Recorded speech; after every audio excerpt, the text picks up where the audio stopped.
Last 10 अभ्यास प्रश्न है, वस्तुनिष्ठ प्रश्न। तो पहला है पंजाब में भूमि निम्नीकरण का मुख्य कारण है, तो हम लिख देंगे अधिक सिंचाई। फिर है सोपानी कृषि किस राज्य में प्रचलित है? उत्तराखंड में प्रचलित है। मरुस्थलीय मृदा का विस्तार निम्न में से कहाँ है? तो हम लिखेंगे राजस्थान में है। मेंढक के प्रजनन को नष्ट करने वाला रसायन कौन सा है? तो वो हमारा एंड्रीन रसायन है, जो मेंढक की प्रजातियों को प्रजनन करने की क्षमता को नष्ट कर रही है। काली मृदा का दूसरा नाम क्या है? तो इसे कहेंगे रेगुर मृदा। ये ऑब्जेक्टिव में पूछा जाता है, ठीक है। अब है लघु उत्तरीय प्रश्न, जलोढ़ मृदा के विस्तार वाले राज्यों के नाम बताओ और इस मृदा में कौन कौन सी फसलें लगाई जा सकती हैं। तो हम पहले नाम देखेंगे राज्यों के नाम। तो राज्यों के नाम है बिहार, उत्तर प्रदेश, राजस्थान, गुजरात, तमिलनाडु, कर्नाटक, असम इत्यादि। अब वो फसल क्या क्या उगेगा? गन्ना, चावल, दलहन, मक्का, गेहूँ।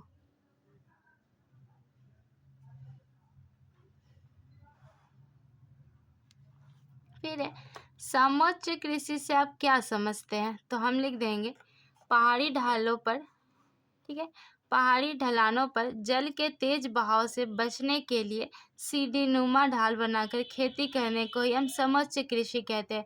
जैसे कि यहाँ पे क्या होगा? सीढ़ी बना होता है, ठीक है।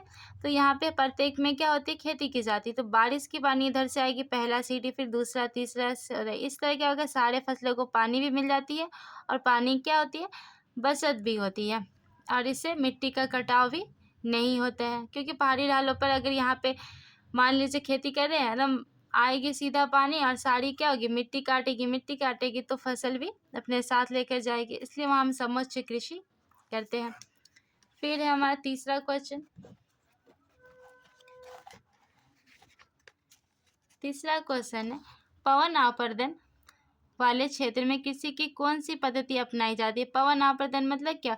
बहुत अधिक जहाँ तेज हवा हो, ठीक है, वायु हो, तो वो मिट्टी की कटाव करेगी, तो वहाँ कौन सी खेती करना उचित है? तो ये वाला यहाँ आंसर है पवन आवर्धन वाले क्षेत्रों में पट्टिका कृषि श्रेयस्कर है, जो फसलों के बीच घास की पट्टी विकसित करके की जाती है। मतलब यहाँ फसल फिर घास, फिर फसल फिर घास। इससे क्या होगा? पवन की हवा, जो पवन है वो तेज होगी, पर क्या होगा? हमारे मिट्टी को नहीं काट पाएगा, ठीक है। फिर है हमारा क्वेश्चन नंबर 4, भारत के किन भागों में नदी डेल्टा का विकास हुआ है? यहाँ की मृदा की क्या विशेषता है? तो भारत के जिन भागों में नदी डेल्टा का निर्माण हुआ वो इस प्रकार है। पहला हमारा है पूर्वी तटीय मैदान स्थित कृष्णा महानदी, गोदावरी, कावेरी आदि नदियों में। अब इसकी विशेषता क्या होगी? यहाँ की मिट्टी की विशेषता है जलोढ़ मृदा। मतलब क्या कि मिट्टी की जो क्वालिटी है वो बहुत ही अच्छी होगी, इससे वहाँ पे क्या होगा? उपजाऊ होगा, ठीक है। तो काफ़ी उपजाऊ मिट्टी है। यहाँ की मिट्टी बालू, सिल्क और मृत्तिका के विभिन्न अनुपात मिश्रण से निर्मित होता है, जो मिट्टी की उपजाऊ क्षमता को अत्यधिक बढ़ाता है, ठीक है। अब है हमारा क्वेश्चन नंबर 5, फसल चक्रण मृदा संरक्षण में किस प्रकार सहायक है? तो हम लिखेंगे,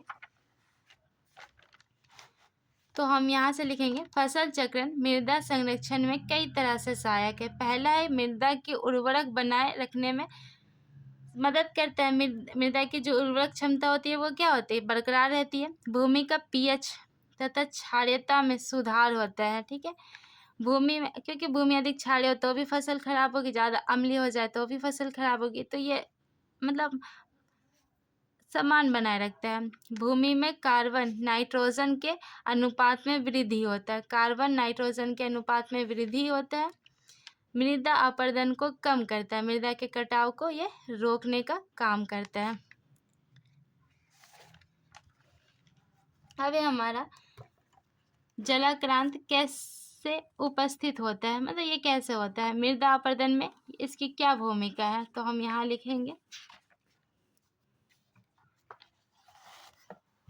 तो हमारा आंसर होगा अति सिंचन से जलाक्रांत की समस्या पैदा होती है, जिससे मृदा में लवणीय और क्षारीय गुण क्या होगी? बढ़ जाती है, और भूमि के निम्नीकरण के लिए उत्तरदायी होती है। मतलब भूमि की क्वालिटी को कम कर दिया जाता है। फिर हम लिखेंगे मृदा के जल अवशोषण की क्षमता को कुप्रभावित करती है।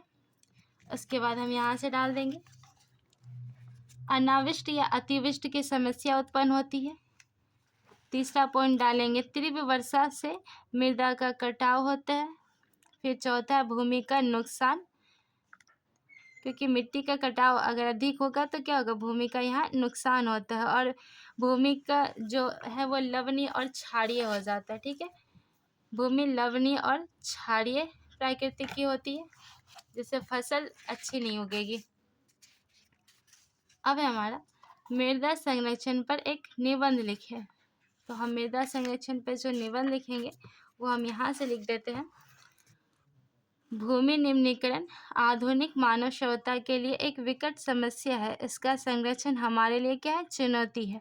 तो संरक्षण के बहुत से तरीके हो सकते हैं जो मानवीय क्रियाकलाप द्वारा अनुप्रयोग में लाए जा सकते हैं। जैसे फसल चक्रण द्वारा मृदा के पोषणीय स्तर को बरकरार रखा जा सकता है। और हम इसके बाद आगे ये लिख देंगे, पहाड़ी क्षेत्रों में समुच्चय जुताई द्वारा मृदा अपरदन को रोका जा सकता है। फिर हम लिखेंगे रासायनिक का उचित उपयोग कर, जो उर्वरक व रसायन है उसका उचित उपयोग कर मृदा का संरक्षण किया जा सकता है।